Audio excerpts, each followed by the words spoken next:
All right, my lovelies.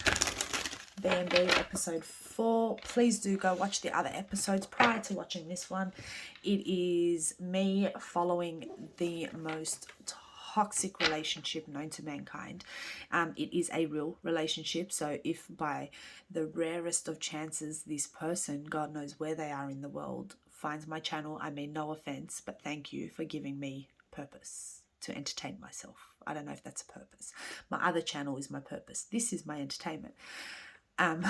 Reason why I've named it Mystical Shadow Side. If you do want legitimate channeled messages that are light-filled and spiritual and healing and shadow work and so forth, please go check out my other channel. All the information is in the description box below. Do not forget to subscribe here and have fun with me.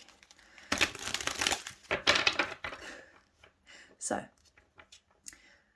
mean spirit connected to the most toxic relationship known to mankind. It is a real relationship, so please have respect for the people involved. I am allowed to mock them because it is my channel. You may also mock them. Have fun with it. If you can't have fun with it, don't even subscribe. For real, for reals. If you haven't watched the other episodes, please do so.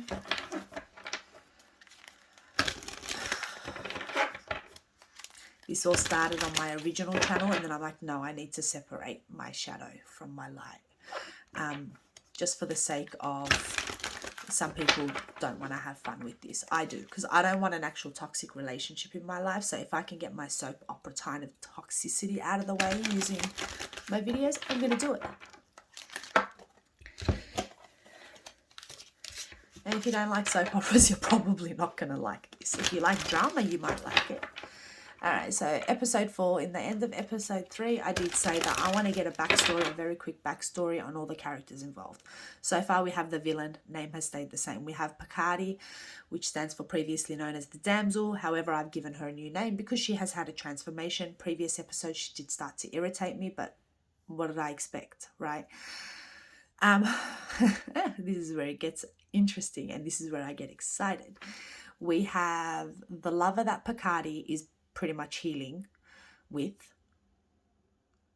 I feel as though it's just a very passionate sex-based relationship, except this secret lover is in love with Picardy. Spirit is not letting us know who this lover is yet. I'm hoping for something even more toxic, like B&B style, like the dad, the best friend, the brother. I don't fucking know. We'll work it out.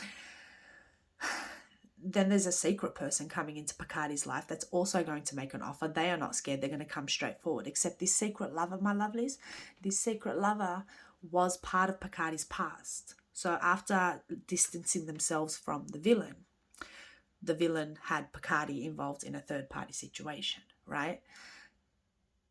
The other is the villain's other person who has also left the situation, but for some reason Spirit keeps bringing her back into my energy. She doesn't play a big role as of yet, which is why we keep referring to her as the other. Go check out my other channel, you'll see what I mean. So I'm sure she's not over yet with, because she keeps being put back into the storyline. However, her and the villain have separated. The other, we don't really hate the other, but they were a karmic partner. They are quite karmic. They're living their own toxic life at the moment. The other and the villain are both stalking Picardy. Picardy is having a lot of fun with her very casual fling kind of thing with a past person. Past person loves her, however, was non-committal and unemotional and emotionally unavailable, which is why Picardy won't take a chance with that person, right? Thinks that, go watch the other episodes. But that's a recap. All right, now I want to know Picardy's past. Just give me a general family, please. Give me Picardy's family dynamic.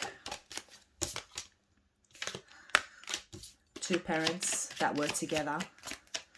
I feel as though she did have two parents that really loved each other. There was nothing really toxic in regards to that relationship.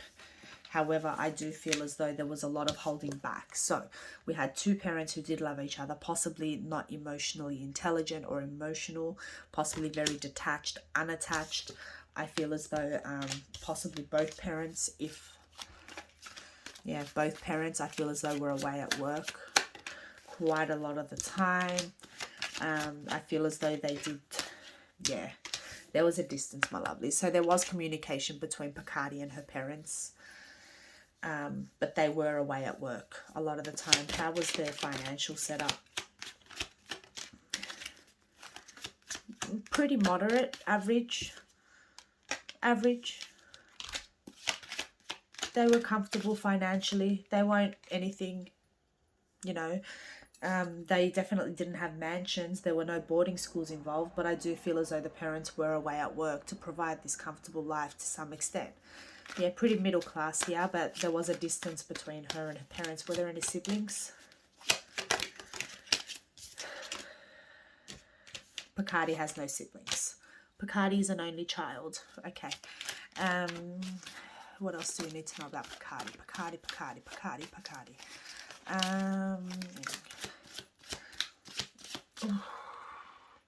What do we need to know about Picardy's personality? Picardy is very spiritual. Very, very spiritual. I feel as though they do act quite foolish and naive themselves sometimes. I feel as though with that Seven of Swords showing up as well, they've almost had this innocence about them where they just trust. I want to say a little bit ignorant.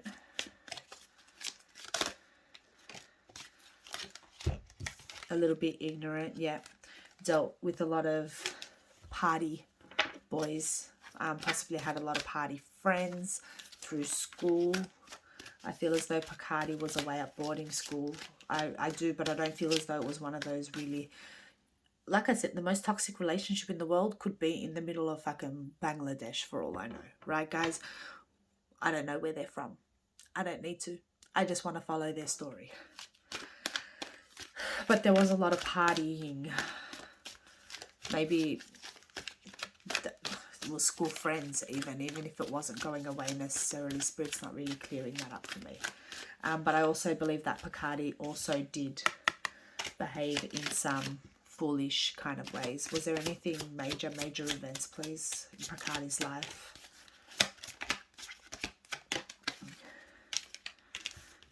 Picardy was in love once before. Was in a relationship.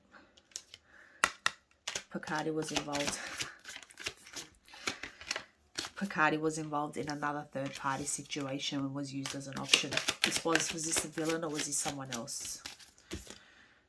No. This was someone else. I feel as though this is quite a repetitive cycle for Picardy. Why does this keep happening to Picardy then? Because one of her karmic lessons or contracts in this lifetime was she needed to learn self-love, and I feel as though she had a difficult time learning that self-love because she never actually received that emotional fulfillment, right? The void. That void was not being filled. For Picardy anyway. So I feel as though she found herself constantly and repetitively in relationships and connections like this. Just because of her upbringing and the way she was, I guess, taught, or there was no guidance, and it's like she couldn't even see her parents really have a relationship, even though it looks like a pretty healthy one, right? Because they were always at work. So Picardy was alone most of the time. She didn't have any siblings. She only had her school friends. Definitely was a party girl. Definitely entertained party boys. Now, the villain was not her first third-party situation. Has her leaving the villain changed anything for Picardy? Yes. Yes, it has. Because she's done being hurt by third-party situations. I feel as though she's learning confidence. Right now, like I said in the previous episode, she is hurt. She is hurt and she's very much afraid of getting involved in another situation that's going to put her in a dynamic like that. She is definitely learning her strength. She's definitely learning her strength. She has broken a karmic cycle, but this is the test now almost. How is she going to come out on the other side? So, like I said, currently she's still hurting due to this situation. Do we need to know anything else about Picardy? Picardy's lifestyle. What does Picardy do now in life? Career. Don't even know what age she is.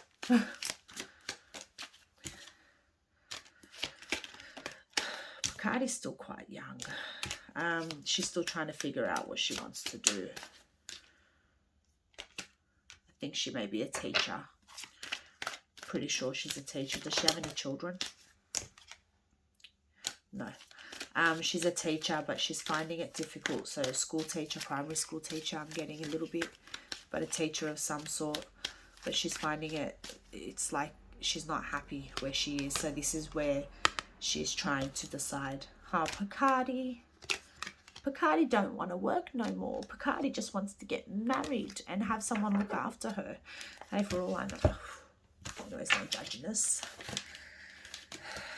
No judginess whatsoever from me. Alright, that's backstory on Bacardi. Sort of makes me understand a little bit why she's behaving the way she's behaving. Episode 5, I'm going to tap into the villain's past, get an idea of their background story. I don't know if Spirit wants to do the other. So, 11:11 when I said that. Remember, this is for my fun, my entertainment. Please, if you are going to follow it, keep in mind, these are not... If it even resonates for anybody, it's like you pretty much watching a TV show and going, oh, that character kind of makes me remember my situation, right? This is not your story. I find it very unlikely that the most toxic relationship and the person involved or the persons involved in this situation is going to find this channel. This is for my entertainment. This is to amuse my shadow. I don't want a toxic relationship in my life, so I watch soaps. You know why? Because I find them hilarious. Subscribe, comment, go follow my other channel. It's actually real. This is real, but you know what I mean. I'm not going to keep explaining myself. I'm getting over it. Love you. Next episode, I'm going to tap into the villain's past. I want a backstory. Love you.